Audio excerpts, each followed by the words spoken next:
Welcome to the Golden Gems podcast. Today we're taking a deep dive into Patrice O'Neal, the brutal philosophy, comedy, and uncompromising legacy of the late stand-up giant. It's kind of amazing, really. 14 years after he passed away in 2011, Patrice O'Neal's name still trends. All the time. And it's not just nostalgia, right? Yeah. It feels like a constant rediscovery. Exactly. It's a relentless current relevance. People are finding this body of work and realizing there's no undoing what he did. Not with that specific mix of just brutal forensic honesty and, real philosophical rigor. So our mission today is to dig into that, to really understand how he could take the most disgusting, uncomfortable truths, the stuff we all try to hide, and somehow turn them into revelation on stage. You have to start with his special, Elephant in the Room. Dropped right before he died. It still has an 8.0 plus on IMDb, which is just, it's a kind of staying power that outlasts a lot of his more commercially successful peers. Because that special is ground zero for understanding his genius. It's the kind of comedy that no algorithm, no AI could ever write. It's rooted in, vulnerability, a willingness to completely surrender his own dignity to get to a more important truth. We'll definitely get to the infamous urine diabetes story later on. Oh, yeah. That's the ultimate example of that exchange. But let's start at the beginning, because he was basically given a mandate at birth. I mean, his name alone. Right. He wasn't just Patrice O'Neal. His full name was Patrice Lumumba Malcolm O'Neal, born in 1969. That's not a subtle choice by his mother, Georgia. Not at all. It was a declaration. You've got Patrice Lumumba, the martyred Congolese leader, and Malcolm X. I mean, that is not a name you give a child who's supposed to quietly assimilate into polite society. It's a framework for resistance. And he absolutely grew into it. Raised in Roxbury, Boston, this huge physical presence, 6'5". And he just seemed allergic to any situation that asked him to be smaller. Intellectually or physically. And that defiance is how he even got into comedy. It was almost an accident. In 1992, at Estelle's in Boston. Yeah, he was in the audience heckling a comedian. And it wasn't because the guy was bombing. It was because Patrice was offended by how dishonest the performance felt. So he called him out, challenged to do better, and, he took the stage the next week. And that set the tone for his entire career, didn't it? Deconstructing dishonesty. Dane Cook talked about seeing him back then. He mentioned this gentle giant appeal, but with this really vulnerable edge. But that vulnerability was always matched by his refusal to, what was his term? Tap dance. Tap dance. Refusing to soften his intellect or his blackness to make the gatekeepers of 90s comedy comfortable. And that refusal basically got him exiled. It was professional suicide, at least in the U.S. He was blacklisted from the mainstream circuit, but that ended up being the thing that made him... He had to go overseas. To the UK, to Australia. And when you're in a place like that, stripped of the American racial context, you have to find a way to make your specific experience universal. You have to talk about human nature. So he comes back in the early 2000s. Yeah. Not just as a comedian. He's like a fully weaponized instrument of truth. He'd figured out how to talk to anyone. And that weaponized voice found its biggest stage, ironically, not in a club, but on a news show, the 2007 Fox News Showdown. That feels like the real turning point. Oh, absolutely. This is where he becomes the philosopher king of comedy. The whole thing was set up around some manufactured outrage over an Opie and Anthony bit. And Fox brings him on thinking he's just going to be the angry, defensive comic.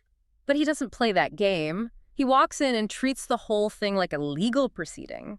He calmly introduces this idea of the workspace. The workspace. He argues that a comedy club, a radio studio, that's a workspace. And in that space, the artist has to be allowed to try and find humor in anything. Even if it's horrifying. Especially if it's horrifying. Because processing horror through levity is, in his view, essential work. Even a joke that fails is part of that process. And he just surgically takes apart the other panelist, Sonia, who's claiming to speak for the nation. He calls what she's doing dictator speech mode. Just a brilliant analysis of how moral panic works. Then he hits her with that devastatingly simple line. Bitch, you chose the channel. Which just reframes the entire argument. It's not about him forcing something on her. It's about her choice as a consumer. And then the kill shot, it wasn't even an insult. It was an assessment. He just looks at her and says, "You're not funny." Which is him saying, you don't understand the mechanics of what we do here. You're not qualified to regulate this workspace. It was pure logical dominance, and that debate gave him the intellectual authority to then go and create his masterwork. Which brings us back to Elephant in the Room, his only special. He compromised on the venue, a network stage, but on nothing else. And the big chunk of that special, the centerpiece, is the harassment day routine. If you just read the premise on paper, that men should get 1 day a year to just be their unfiltered selves. It sounds awful. It sounds monstrously misogynistic. But the performance is something else entirely. It's satire. It's a brutal satire of how sterile and suppressed modern society is. He's not advocating for harassment. He's using this insane premise to make the audience confront all the messy biological realities we pretend don't exist. He did that so well, taking shock value and turning it into a philosophical point, like the giraffe bit. Yes. I mean, talking about eating a giraffe, it sounds like it's just for shock. But he's actually questioning human hypocrisy. Why is a giraffe majestic, but a cow is just food?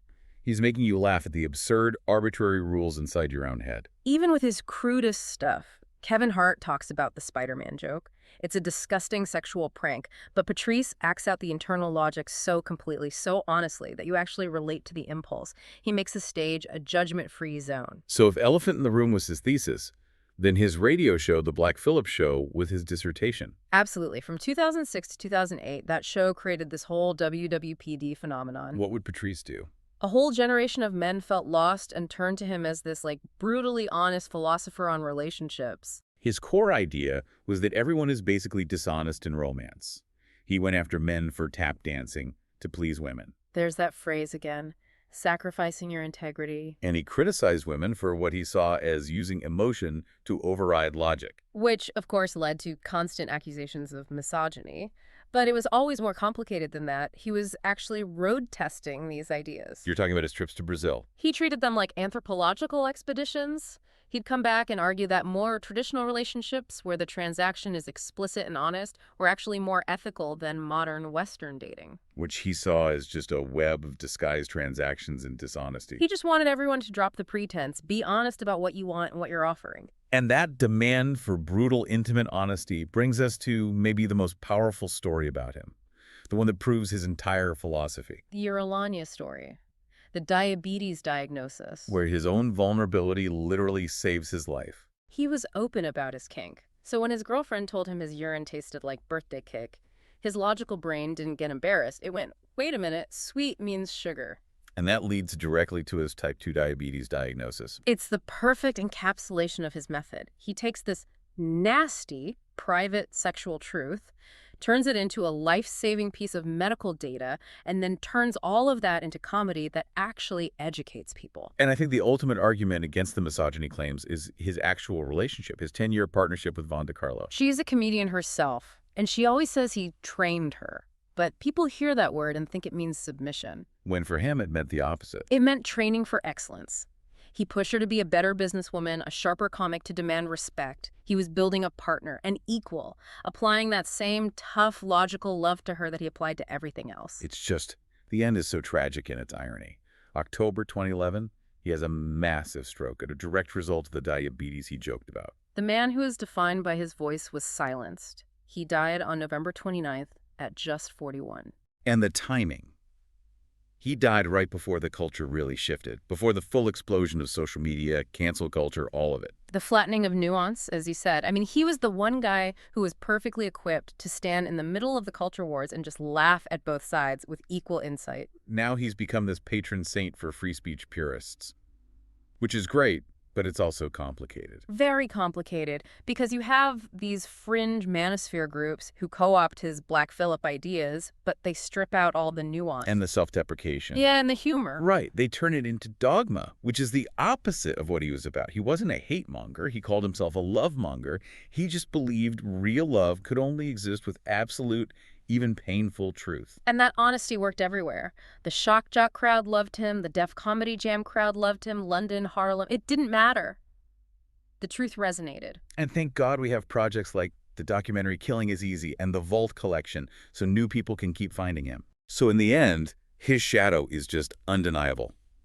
Any comic today who refuses to apologize, who values the hard laugh over easy applause, they're walking in his footprints. He made you laugh, a real gut laugh, not because it was a clever joke, but because he was telling a truth so precisely that laughter was the only response your body had left. The core question raised by his uncompromising legacy is this. Did O'Neal's death mark the end of an era when the comedy industry was willing to reward a voice that prioritized uncomfortable truth over virality, safety, and comfort. Something for you to mull over next time you encounter content that feels sanitized, filtered, or risk-managed. It's the elephant in the room that he would have mercilessly dissected. Thank you for listening to the Golden Gems podcast. We'll be back next time with another deep dive. Until then, keep exploring, keep listening, and keep celebrating the power of uncompromising voices.